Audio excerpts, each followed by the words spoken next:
World explorer anthropologist Wade Davis wrote the foreword to an amazing book/art catalog which documents the last remaining fluent speakers of the Haida language. In it, Davis asks, what could be more lonely than to be enveloped in silence, to be the last of your people to speak your native tongue?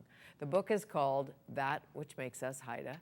It is also the title of a new exhibition at the Bill Reid Gallery of Northwest Coast Art.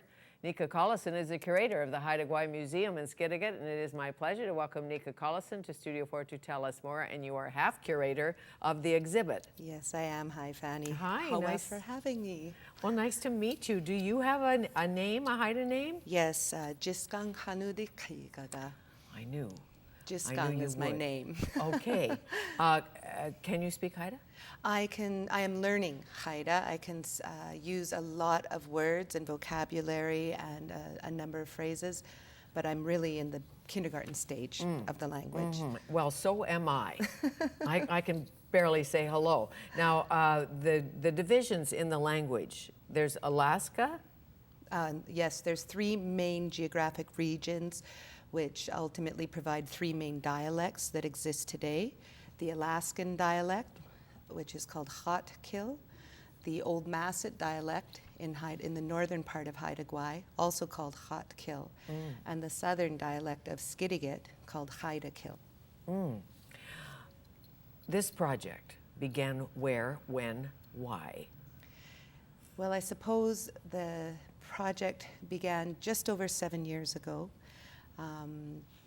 when a friend of mine, Faranosh, who was also good friends with my late father, Ernie Collison, headed off to learn about photography, and in the process became quite involved with her own culture. She's Iraqi-Canadian, and she wound up covering the war in Iraq, and her photographs and portraits wound up on the cover of Time magazine, among other publications. And she sought refuge in Haida Gwaii during her breaks on assignment, and she'd come back to Haida Gwaii, where she'd lived for a time, and got to really know our elders, the language speakers, and learned about our language and could relate because of reconnecting with her own culture. When she went back to Iraq, so she embraced the Arabic and very much she learned and Arabic, her history yes. and learned Arabic, so she could relate. Yes, very much so to the value of language and what it means to be Iraqi or Haida, or you know. So Farah started taking portraits of these elders. And it's a very intimate process. It's a very long process. It's not sit down, I'm going to take your picture, thanks, goodbye. Right. It's building trust with these elders, and she has one shot to take. It's a 4x5-inch format. And the portrait project was, what, 5 years or something like that? But she 7 said years, yeah. During her experiences with the elders, she laughed and she cried, and she cried and she laughed. We all when did. She heard the stories. We all did. It's this project, this exhibition, this book, the lives of these elders begin in a very dark time of Canada's history. It's a part of Canada's history and Haida history that I don't think is told enough. I think the more we tell it, the more we can reconcile the years when there were residential schools which ultimately stopped the speaking of native languages across Canada.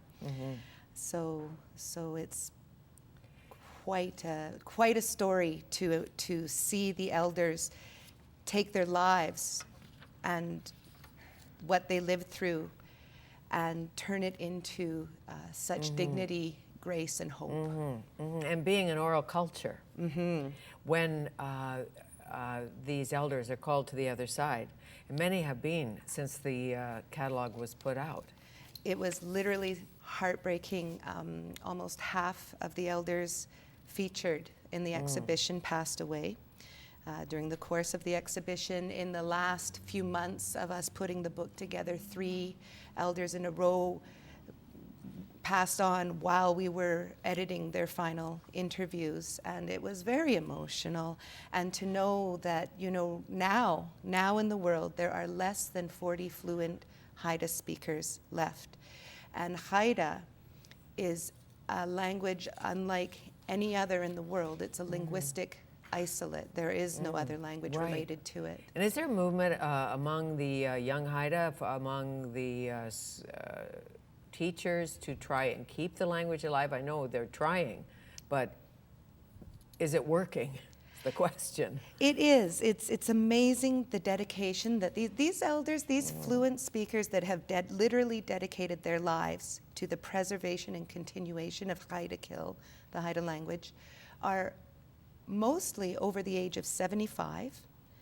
They go to school 5 days a week from 9 to 3 and work on recording and teaching the language. For most of these years, over 90% of their time was voluntary. Really? You see, because I think, I'm not Haida, but I would suspect hearing Haida makes it more real. It does. My auntie Diane Gwaganut, she says that. She says everything is more real when you hear it in the Haida language. I'm sure. Is she the one who said, and I'm not sure, is this Diane Brown? Yes, it is. Yes, that you are no better, no more important than a grain of sand. Her mother said to her, you are no better, no more important than a grain of sand. And remember that. That was Mother Isabella. Yes, isn't that an incredible teaching? You know, we are no more important than a grain of sand, and we are no more important than the biggest whale. That's what she said. The supernatural or the smallest. Amazing. But to understand the Haida relationship with the ocean, the sky, the earth. Haida culture and its people, we come out of the ocean. Those are our origin stories. Our oral histories in the Haida language tell of times before human beings were on Earth. And because of our connection and relationship with supernatural beings, we know of these times. And the whale is one supernatural being. Yes. I'm assuming. Yes. If you believe Isabella and all the tradition. And all the others, well, there are Of people course. at home that descend from Skana, from the supernatural killer really. whale. Is there a thread that runs through these stories, something all the elders embrace? There are many embrace. threads. Yes, Yah Gudang, respect, is a huge one. Yah Gudang is a huge teaching in our culture. It's to have respect for everything and also to be fit for respect yourself. The importance of the Haida language, because it is the description and the archives, if you can, between us as human beings and our absolute dependence and interrelationship with the lands, waters, and supernatural beings of Haida Gwaii. Yes. Let's take a look at Primrose Adams. She is only one of two Haida speakers? One of two Haida speakers in the Achat Kilgwaigangi, which is a Haida language program, family program in Old Masset.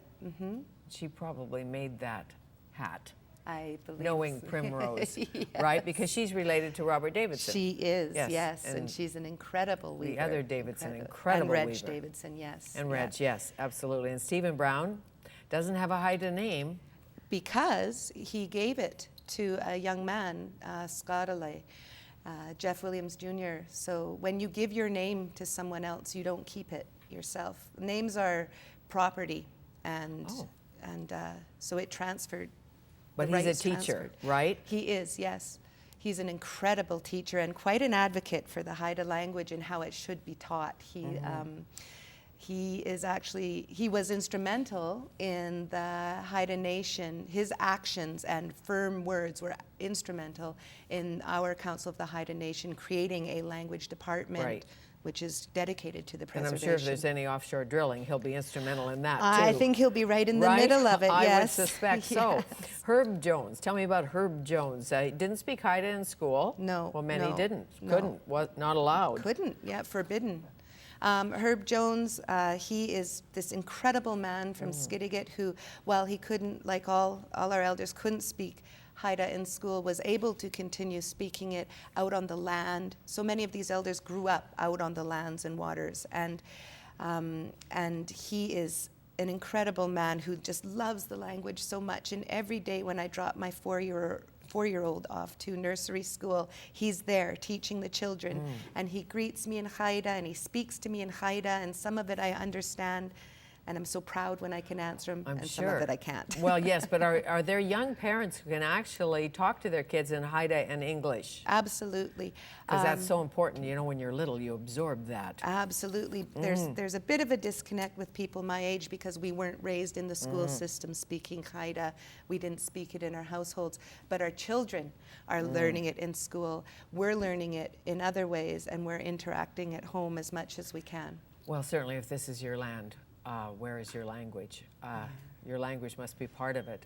As we watch the peoples of the world lose their language, it's a tragedy. It is. It's people. It's very emotional. The thought of the potential to lose our language. It should not happen. Canada should not let it happen. Not only us, but Canada should not let the Haida language And we die. can relate, because if somebody said to me tomorrow, Fanny, no more English. That's just it. Yeah. You're going to speak Spanish. From now or on. Portuguese from now on. And so English gone. Yeah. That's what Wade says in his foreword. He says, like if you can't relate to this, think about it. Yeah. Mary Swanson from the Raven Clan. Yes. Particularly crucial to the learning, as she can speak, read, and write fluently. Yes. Oh, she's so lovely. She's beautiful. She's an incredible lady, and she can do everything that you just said. And she's so soft. Her personality is so soft and loving, and she's taught many, many people not only the language, but how to carry yourself. Right. And she's powerful. Oh. Yes. Soft and graceful and powerful. And And that Claude is the Jones, power. talented fisherman. He's a sax player. Yeah, Gwaii. Character. He's my Chinai, my grandfather, one of my grandfathers. He's an incredible man. He's a tough man. Well, look at him.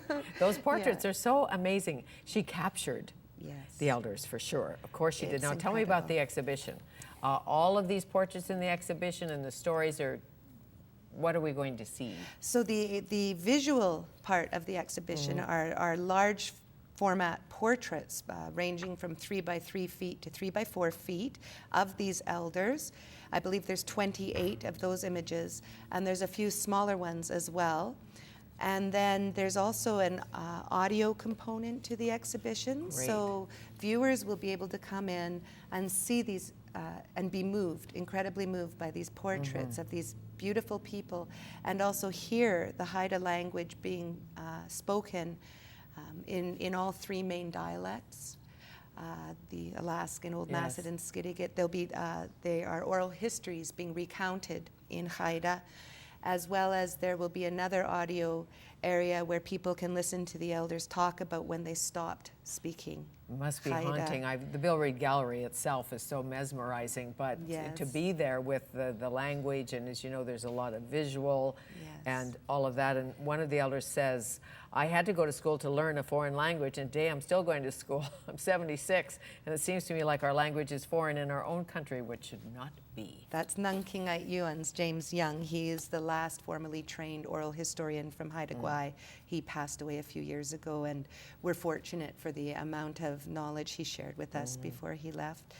The book is a very necessary part of the exhibition. It contains the life histories of these elders featured on the exhibition walls.